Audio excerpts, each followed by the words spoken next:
Market को analyse कर रहे हैं। आइए उनसे समझेंगे। हमारे साथ बात करने के लिए हेलियोस कैपिटल के दिनशॉ ईरानी मौजूद हैं।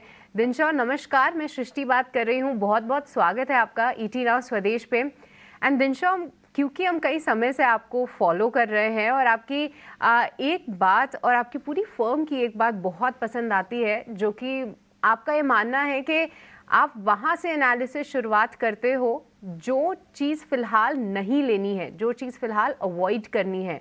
तो जैसे कि हम मे सीरीज़ की शुरुआत कर रहे हैं और एक बहुत ही फेमस कहावत है कि sell in May and go away. तो फ़िलहाल मार्केट्स पे आपकी क्या एनालिसिस है? जिस तरीके से हम वैल्यूएशंस को बढ़ते हुए देख रहे हैं, क्या कोई ऐसी जगहें हैं जहाँ पे आपको लगता है कि फ्रॉथ बिल्ड हो गया है? जी, पहले तो धन्यवाद आपका, आपके शो पर आमंत्रित करने के लिए और आपके दर्शकों को बहुत ही शुभ प्रभात। Good morning that is. अच्छा, तो श्रुति जी, लेट मी पहले तो शुरुआत करते हैं। आपने बराबर बोला, हम उसको एलिमिनेशन इन्वेस्टिंग बोलते हैं, जहाँ पे पहले हम एलिमिनेट करते हैं जो हमें नहीं लेना और फिर जो रह जाता है उसको फिर एनालाइज़ करते हैं कि अभी इसमें से क्या लेना है। तो एनीवे, तो उसके हिसाब से आप देखें तो ये क्वार्टर जो है, जो मार्च का क्वार्टर अभी जो रिपोर्टिंग चालू है, आपने देखा है कि काफ़ी हद तक, मतलब काफ़ी ज़्यादा हद तक जो भी स्टॉक्स, जो भी कंपनीज़ ने रिपोर्ट किया है अभी तक, नंबर्स इतने खास नहीं रहे, उल्टा डिसअपॉइंट ही किए हैं। उल्टा हमने तो जनवरी से ही बोलना चालू कर दिया था कि ये क्वार्टर शायद हमें थोड़ा स्ट्रेच लग रहा है, और जैसे-जैसे क्वार्टर बढ़ता रहा और हमारी बातचीत चलती रही बाजार के पार्टिसिपेंट से, तो हमें यही रियलाइज़ किया कि थोड़ा डिमांड में थोड़ा नमी आ गया है इस क्वार्टर में, इसलिए हमें लग रहा था कि ये क्वार्टर के नंबर इतने अच्छे नहीं आने वाले। इनफैक्ट जो नंबर कंपनियों ने रिपोर्ट भी किए हैं, वो हमेशा ये अगले साल की भी जो बात कर रहे हैं एफवाई 25 की, उसमें यही बोल रहे हैं कि आप हमें तो ग्रोथ दिख रहा है, लेकिन ग्रोथ हमें बैक एंडेड दिख रहा है। मतलब पहले 1 या 2 क्वार्टर में उनको ग्रोथ नहीं दिख रहा और प्रोबब्ली सेकंड हाल्फ में जाके उनको ग्रोथ दिखेगा। तो वो भी आई थिंक वो प्ले आउट कर रहे हैं कि पहले तो इलेक्शन है, 1.5 महीने के इलेक्शन का पूरा शेड्यूल है हमारा, जो ऑलरेडी चालू हो गया है। जून एंड तक जाके खत्म होगा, फिर बाद में रिजल्ट डिक्लेयर होंगे, 4 तारीख को शायद रिजल्ट डिक्लेयर हो रहे हैं जून को। उसके बाद में बजट आने वाला है। तो ये सब जो इवेंट होते हैं, जो आई थिंक जून एंड या जुलाई बिगिनिंग में आ जाएगा बजट, हमारा एनुअल बजट जो है। तो ये सब जो चीजें हैं, तो इससे थोड़ा मार्केट में वैसे भी थोड़ी अनसर्टेनिटी होती है, उथल-पुथल होता है। इसलिए हमें यही लगा था कि थोड़ा हल्का रहें, थोड़ा हल्का तो नहीं, बट आप फंडामेंटली स्ट्रॉन्ग स्टॉक्स में ही रहें, जहाँ पे आपको दिख रहा है कि ग्रोथ इतना इम्पैक्ट नहीं हुआ है। तो वो अगर जो आप, तो वो सेक्टर्स काफ़ी चुनिंदा से सेक्टर्स थे।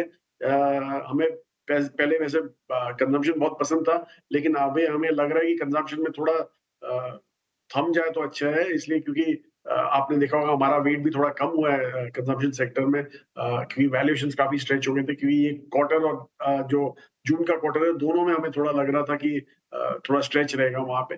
पर बहरहाल जैसे बैंकिंग वगैरह है, फाइनेंशियल सर्विसेज़ है, वहाँ पे हमें इतना ज़्यादा प्रॉब्लम नहीं दिख रहा है, पर सिलेक्टिवली वो भी पॉकेट्स में नहीं दिख रहा है।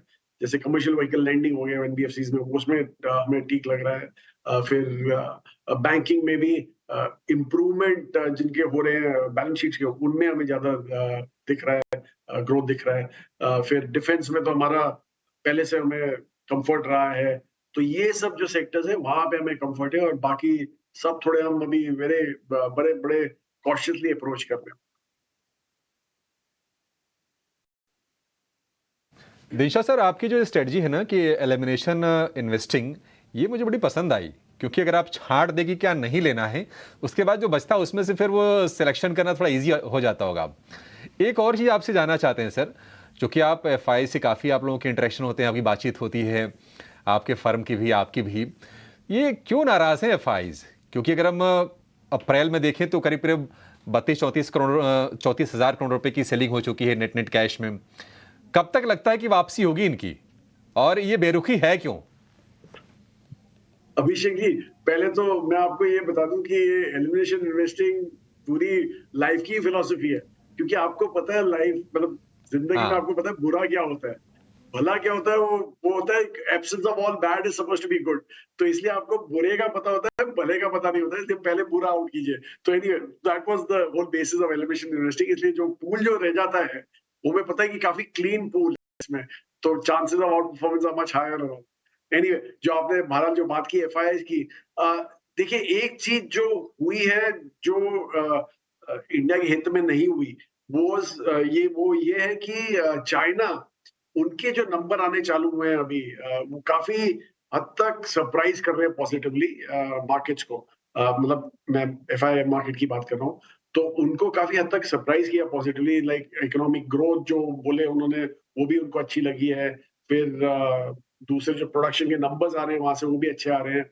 तो इसलिए हमें ऐसे लगा कि शायद वो पैसा अभी जो इंडिया में आने वाला था, वो शायद यहाँ से निकल के प्रॉब्ली चाइना की तरफ जा रहा है, पर वो एक ब्लिप होता है। और एक्चुअली आप देखें तो हमारा वैल्यूएशन भी थोड़ा, जैसे हमने बोला कि बाजार हमारा ब्रीदर ले ही नहीं रहा है, उल्टा काफी हद तक स्ट्रॉन्ग ही रहा है। तो इसलिए हमें लग रहा है कि ये एक फेज है जो अपने आप करेक्ट हो जाएगा। आई थिंक एक बार election out of the way हो जाएंगे, budget out of the way हो जाएगा, तो probably will see the flows again happening into the country.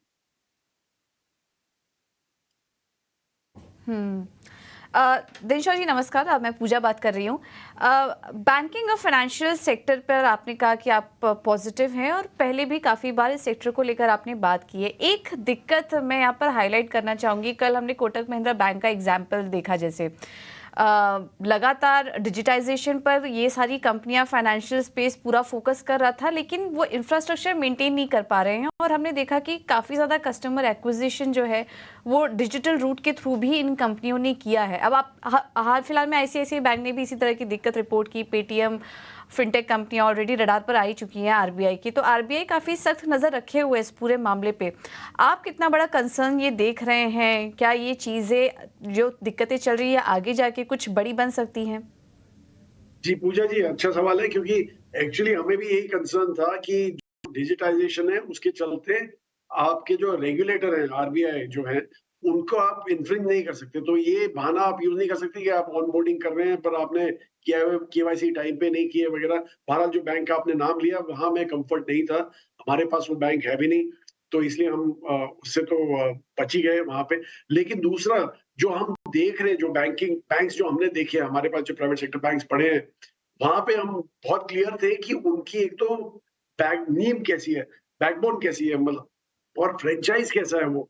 क्या वो फ्रेंचाइज, जैसे एसेट क्वालिटी जो होती है, फ्रेंचाइज मेनली इसलिए होता है कि आपकी एसेट क्वालिटी स्ट्रांग होनी चाहिए बैंक्स में। तो अगर जो एसेट क्वालिटी स्ट्रांग नहीं है, तो काफी आपके आगे चल के आपको प्रॉब्लम हो सकते हैं एनपीएस वगैरह के चलते। तो इसलिए वो सब देख के ही हमने हमने लिए हैं, हमारे बैंक्स वो वैसे ही किए हैं। और इनफैक्ट एक जो एसेट टेस्ट था, वो था कोविड के टाइम का, जब आपने देखा कि काफी सारे बैंक्स में बड़े बड़े राइट ऑफ्स हुए थे बिकॉज ऑफ कोविड। जब पेमेंट्स वगैरह वापस नहीं आ रहे थे, उनका एसेट क्वालिटी खराब था, इसलिए हुआ था। तो वो जो टेस्ट था, उसमें से ही हमने देखा कि काफी हमारे जो बैंक थे काफी उभर के बाहर आए, कम एनपीएस थे वगैरह। तो इसलिए हमने कंटिन्यू किया और इनफैक्ट एक आध और आइडेंटिफाई भी किए पब्लिक सेक्टर स्पेस में, जो हमें अच्छे लगे उस समय, और हमने वो ऐड कर दिए थे हमारे पोर्टफोलियो में। तो ये सब आपको ध्यान करके ही चलना पड़ेगा। तो इसलिए हमें लग रहा है कि हमारे पास, जैसे मैंने बोला, एलिमिनेशन इन्वेस्टिंग ये सब में ही मदद करता है। पहले आप बुरे आउट कीजिए, फिर बाद में देखिए अच्छा क्या रहेगा। तो